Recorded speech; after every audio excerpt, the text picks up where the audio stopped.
concejales. Mientras Perfecto. lo esperamos a Federico. ¿Le parece? Bien, bárbaro. Bueno, vamos a pasarlo. Proponé, organizá y construí comunidad. Presentate para ser concejal o concejala vecinal. Por más información, ingresá a montevideo.gov.uy/consejos vecinales. Tenés tiempo hasta el 6 de agosto. Consejos vecinales. Tu barrio te necesita. Intendencia y municipios de Montevideo.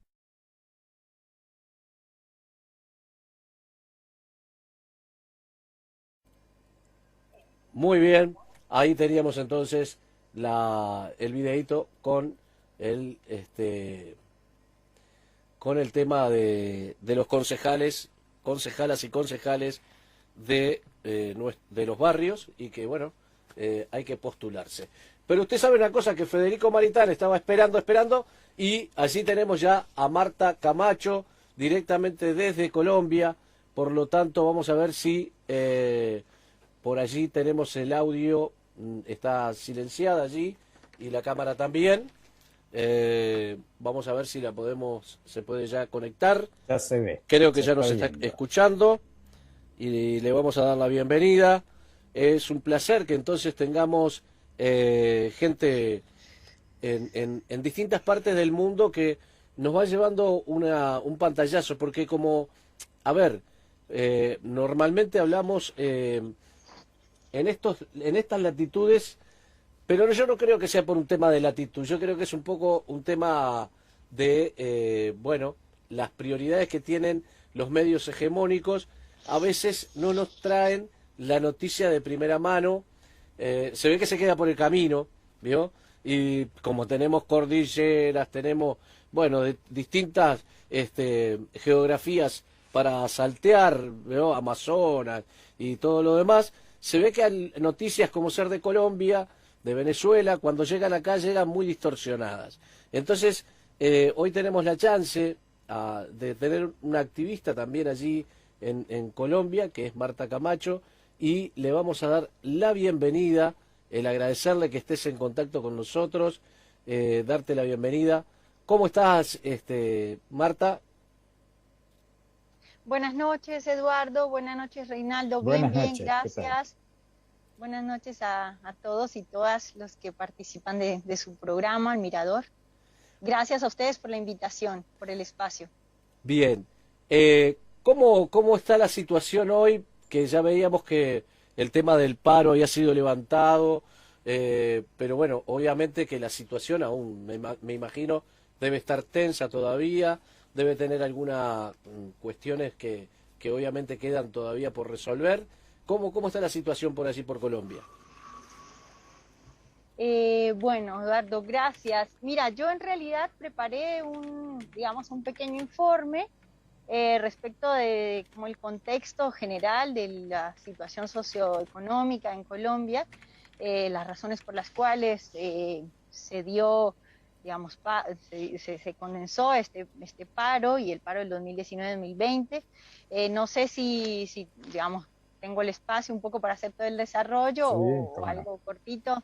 Adelante, hermano. Sí, sí, sí. Bueno, cómo no. bueno, entonces ahí les voy contando. Muy bien. Bueno, un poco para entender por qué en Colombia se da este fenómeno, ¿no? Que hacía 42 años no tenía lugar en el país, una huelga general, la última nació en 1977, y en 2019 tuvo lugar un nuevo paro general, que lo que pasó este año es la continuidad de esto, ¿no? En Colombia pasamos del 2019 de tener un 35% de pobreza al año 2021 a llegar a un 46%. Igual el desempleo subió al 15%, el de las mujeres el 19%. Y esta realidad, digamos, esta situación en las ciudades principales como Cali, como Bogotá, ha sido más crudo, más complicado. Cali llegó a un 67% de pobreza, a un 18% de desempleo. No entonces, por casualidad, Cali se ha ganado el nombre de capital de la resistencia durante estas jornadas. La situación de toda la población de Cali ha sido más difícil que la de toda Colombia, que ya es difícil. Esto también sumado a los asesinatos de líderes sociales, que desde noviembre de 2016, que fue la firma del gobierno con la guerrilla de las FARC, hasta junio del 2021, o sea, hasta el mes que recién termina, ha sido de 900 líderes. Excombatientes también se iban asesinados 276, lo cual obviamente tiene golpeada a toda la sociedad colombiana. Y en Cali se ha vivido también con más crudeza por todos los carteles de narcos estas situaciones de violencia. Agravando toda la situación viene la pandemia también, más bien como a permitir visibilizar todas estas cuestiones, y la gestión que ha hecho el gobierno frente a la pandemia ha sido también totalmente irresponsable con la vida, con la salud del pueblo colombiano. Sin embargo, el gobierno, su gestión es responsabilizar a las personas del autocuidado, y de hecho el último anuncio que salió a decir es que las 10.000 últimas víctimas fueron a causa de las manifestaciones. Entonces, la inversión en salud que ha puesto el gobierno para afrontar la pandemia ha sido completamente insuficiente. Por eso Colombia ahora tiene 700 muertes por día, tenemos 120.000 fallecidos en lo que va de la pandemia, estamos con la ocupación de 100% de las camas UCI, solamente 6 millones de vacunas han sido aplicadas y recién para fin de año el gobierno espera tener la inmunidad de rebaño, con lo cual todavía se va a seguir cobrando un montón de víctimas mortales. La pandemia, obviamente de los estratos 1, 2 y 3 son la mayoría de víctimas porque la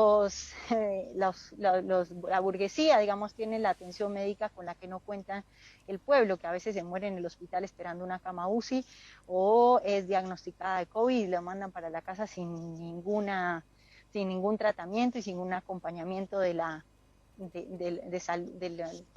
sistema de salud. Bueno, todo esto hace que explote el paro nuevamente, explote toda esta situación que arrancó, como les contaba, en 2019. Hubo el 21N, que fue en 2019, hasta el 21 de febrero se dio toda una jornada también de movilización, de lucha, esto antes de la pandemia, que logró un acuerdo entre el gobierno y el Comité Nacional de Paro, que justo se formó en ese momento, y ese acuerdo no se ha cumplido por parte del gobierno. Hubo algunas, digamos, declaraciones también del gobierno en esta jornada de protestas que eran puntos que ya habían sido acordadas en la previa jornada. Así que el gobierno es un gobierno que ahí, aunque haya dialogado, no se preocupó, no se ocupó de dar paso ni de dar cumplimiento a esos acuerdos.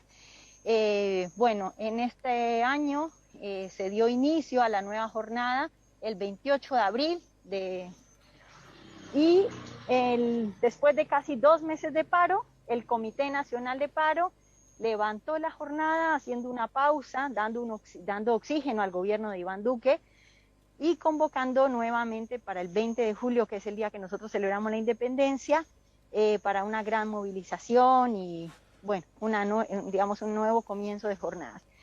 Sin embargo, durante esta jornada de protestas y manifestaciones, se formó lo que se llama la primera línea, tal vez ustedes lo habrán escuchado, bueno, con suerte en los medios alternativos, y es una organización que tiene lugar en las principales ciudades, mayoritariamente de una población de entre los 18 y los 35 años, que también fueron los responsables de mantener los bloqueos en las vías, en las carreteras, y los que más resistieron, y también los que más pusieron, obviamente, el pecho y la vida también en esta lucha. Bueno, el paro aquí se intentó delegitimar por parte de todos los medios principales de comunicación, que están obviamente financiados y manejados por parte de la burguesía, del empresariado. Lograron poner a gran parte de la población en contra del paro, señalando de vándalos a los manifestantes, señalando de responsables de no llegar, de no permitir la llegada de medicamentos, de comida, bueno, de atención en salud, de no permitirle a la gente llegar al trabajo, un trabajo que justamente es en gran medida el responsable de los altos contagios. Bueno, así que los medios de comunicación cumplieron con con su principal función de incomunicar y de poner al pueblo de enemigo de los del paro. Sin embargo, también hay medios alternativos acá. Está el tercer canal, el canal Capital, el canal 2, que de pronto lo pueden consultar también quienes estén interesados. Hay también periodismo independiente en prensa y en blogs que denuncian principalmente todo lo que fue la violación a los derechos humanos durante estas protestas, que el gobierno obviamente no ha reconocido y los medios principales no van a reconocer. Bueno, sí, perdón. Marta, una pregunta. Nosotros desde acá, desde Uruguay, lo que pudimos ver sobre todo es un paro protagonizado más que nada por jóvenes. Esa fue la idea que nos quedó. De hecho, las víctimas son mayoritariamente gente muy joven. Y que por otro lado, otra de las cosas que vemos, aparte de la juventud, es el sistema de represión instalado, que esto es bastante novedoso, ¿no? Yo me atrevería a decir que es como un laboratorio en donde justamente se aplica esa represión. No sé qué te parece a ti, amplíanos un poquito eso, a ver si es así, si estamos cerrados. Claro que sí, es así. Sí, de hecho, desde los medios alternativos se habla mucho de la generación, de la nueva generación que perdió el miedo a este Estado represor, genocida, que ha gobernado Colombia desde el 2002, que es el uribismo, ¿no? En su partido de gobierno, que es el Centro Democrático.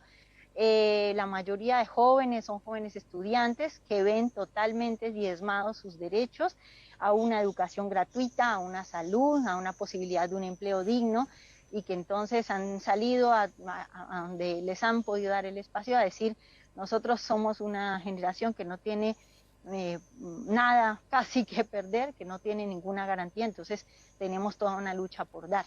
Sin embargo, yo en ese punto quiero un poquito aclarar que también nuestros padres y nuestros abuelos no es que no hayan luchado y no es que la represión sea algo de ahora, ¿no? En Colombia han habido siempre organizaciones obreras, sindicales, estudiantiles. Mi padre, por ejemplo, estudió en la Universidad Nacional y era terriblemente reprimido, eran requisados a la salida de la universidad, y solo que tal vez también todas las redes sociales permiten que hoy en día eso pueda ser como más visibilizado.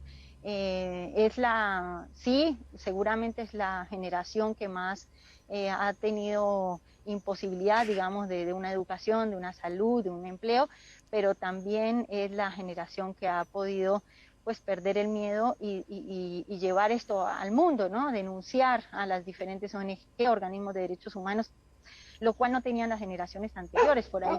Pero una política del gobierno acá en Colombia siempre ha sido reprimir. Y esto sí, estuvo presente siempre. Acá en la plaza en Bogotá nunca dura una manifestación porque llega toda la policía a sacar a los manifestantes. Y lo que tú dices es verdad. La mayoría de las víctimas, de 78 víctimas mortales, la mayoría son entre los 17 y 26 años, lo cual muestra lo que ahora justamente apuntabas, que los que estuvieron en la primera línea y los que pusieron el cuerpo más que nada en esta lucha son los jóvenes. Claro. Contales un poquito a la audiencia, Marta, ¿dónde estás ubicada? Porque ahí sentimos el ladrido de un perro. Perdonen. No, pero es así como tiene que ser. Es así en los lugares. Los medios alternativos trabajamos desde cualquier ámbito y a veces con condiciones extremas, y sin embargo lo seguimos haciendo porque creo que es lo fundamental, tratar de llevarle a la gente la realidad. Esto es así. ¿Dónde estás tú ubicada? Gracias. Acá en la casa en la que estoy hay que salir para que entre la señal. Es un chiste que tienen acá mi familia y es cierto, hay que salir. Y bueno, pasa a veces gente y hay un perrito acá vecino que le late a las personas que pasan. De hecho, acá el ejército es el responsable de vigilar que la gente use el tapabocas, y también pasan vigilando. Si no lo tienes puesto, te llevan o te hacen el llamado de atención.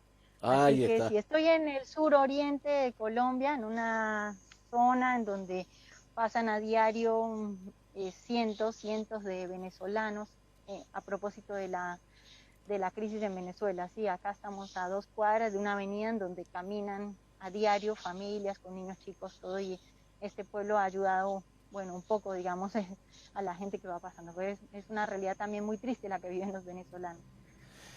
Marta, Claro. te ponemos en el compromiso para la próxima, para el próximo viernes. Sí. Si por favor nos envías algún video, después veremos de qué forma nos hace El llegar. próximo viernes ya estoy en una ciudad ¿Eh? más central en donde no tendría, digamos, estas complicaciones de conexión. De conexión, Ahora, perfecto. por cumplir el compromiso, no quería dejar de conectarme, pero sí, el próximo viernes ya estoy en una ciudad más cerca a Bogotá y ahí ya es mejor la conexión. Buenísimo. Estaría re bien Sí. que pudiéramos recibir alguna imagen y ver y Bueno. de pronto plantearnos alguna otra realidad más regional con el tema, como recién mencionabas, a Venezuela y demás. Nosotros te dejamos Bueno, libre porque bueno. sabemos que estás haciendo un esfuerzo tremendo para poder comunicarte y te agradecemos realmente este tiempo. Y bueno, me parece fantástico poder entrelazar las realidades de los pueblos americanos, de tenerlos en contacto en un medio donde podemos hablar y decir lo que sentimos y lo que vemos sin esa presión que a veces ponen los gobiernos. Así que te agradecemos muchísimo. Sí, agradecerles mucho este espacio y sí, que sepan la importancia que tiene, ¿no? Poder denunciar, poder Sí. hablar, poder informar desde la organización, desde la lucha real y no quienes son voceros, más bien para deslegitimar las luchas. Sí, muchas Marta, gracias. a mí me parece importante, quizás, aparte de eso regional que decía Eduardo, es ver si nos podés comentar, porque nosotros no sabemos mucho, la sucesión de represiva que se ha dado y la cantidad de muertes, tú lo apuntabas hoy, frente a los que eran integrantes de la FARC, no, del ELN también y todo eso, Sí. que se unieron justamente a la campaña de paz y después fueron Han cayendo de sido a poco, ¿no? asesinados, sí, lo Exactamente. cual ya había pasado antes también con la guerrilla del M-19, pero ahora Exacto. lo sufren las FARC. Sí, yo les tenía preparados los números digamos, del paro, que son bastante Ahí tristes, va. porque si bien hubo algunos logros en el paro que obviamente celebramos y que ponen, digamos, esperanza y que alegran que en medio de tanta represión y en medio de tantas dificultades se hayan podido lograr y que además demuestran que la organización y la lucha tienen resultados, es haber podido tumbar la reforma tributaria, se logró la renuncia del ministro de Hacienda, que fue el que la impulsó, y esta reforma fue el detonante para las manifestaciones. Bueno, el cierre del programa de televisión que tenía el presidente de Prevención y Acción en torno al COVID, que salía a mentir todos los días y que encima destinaba un presupuesto de 7.400 millones de pesos para que se pudiera dar. Bueno, la posibilidad de organización y de denuncia de esto que estamos hablando, de lo que nosotros llamamos el narcoestado, porque todo lo que ha hecho el uribismo desde el 2002 merece ese nombre.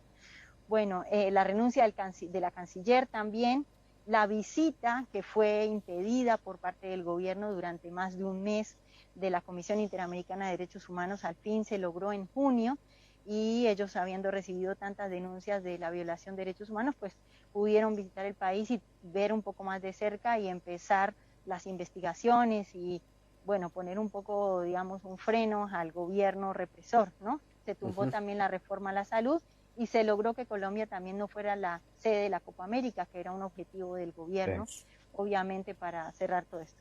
Bueno, esos logros tuvieron, digamos, un costo por parte del pueblo y son 78 víctimas mortales, la mayoría entre 17 y 26 años, ya 44 comprobado que son por la fuerza pública y otros que están todavía en investigación, 3.000 casos de brutalidad policial, 1.800 detenciones arbitrarias, 30 agresiones oculares, 15 víctimas de violencia sexual y 90 personas que aún continúan desaparecidas. El número fue mayor y luego por la lucha, obviamente fueron apareciendo, se fue sabiendo de cada uno de ellos y hay todavía varios desaparecidos pese a que las manifestaciones cesaron, sí. Buenísimo. Bueno, Marta, te agradecemos entonces la participación. Bueno, Eduardo. Y te esperamos para el próximo viernes, si lográs poder tener señal y demás, para poder Vale, bueno. entonces traernos también un informe como este para podernos ir ayornando un poco sobre la situación más hacia el norte de nuestra América, que a veces, como decía yo, no sé por qué no llega en buena forma o llega demasiado depurada como para no enterarnos de las cosas que pasan. Así que te agradecemos Claro. mucho, Marta. Bueno, a ustedes, muchas gracias de nuevo por el espacio Bueno. y bueno, un saludo especial a Muchas todos. Un saludo muy gracias, que fraterno pases desde muy bien. Colombia. Gracias, Que igualmente. pases bien. Hasta Chao, luego. chao. Bien, así pasaba entonces Marta Camacho, allí desde Colombia, trayéndonos este informe, un informe que como hablábamos, bueno, obviamente a nosotros nos pasa que no nos llega información confiable además, ¿no? Vamos a hablar porque también está eso, ¿no? La información confiable que nos pueda permitir hacer un análisis sobre cómo de lo que está pasando. Así que bueno, Sí, de hecho, un país, Colombia, como decía Marta, sumamente violento, donde ha habido y hay mucha represión y donde se mezclan muchas cosas, ¿no? Desde el narcotráfico hasta Estados Unidos, porque de hecho uno de los principales países eh, siguen a Estados Unidos es Colombia, ha sido históricamente, ¿no? claro. Entonces creo que es un país muy interesante para verlo, para estudiarlo, porque realmente no nos llega información. Y si uno analiza lo que tiene detrás, es muy jorobado, ¿no? O sea, es jorobado para todo lo que es el campo popular, justamente, ¿no? La Claro, represión claro. que existe. Bueno, Donde durante mucho tiempo hubo los llamados falsos positivos, ahora se está matando por semana a 2, 3 dirigentes sociales ajá. y no pasa nada, ¿no? Sí, sí, tal cual. Bueno,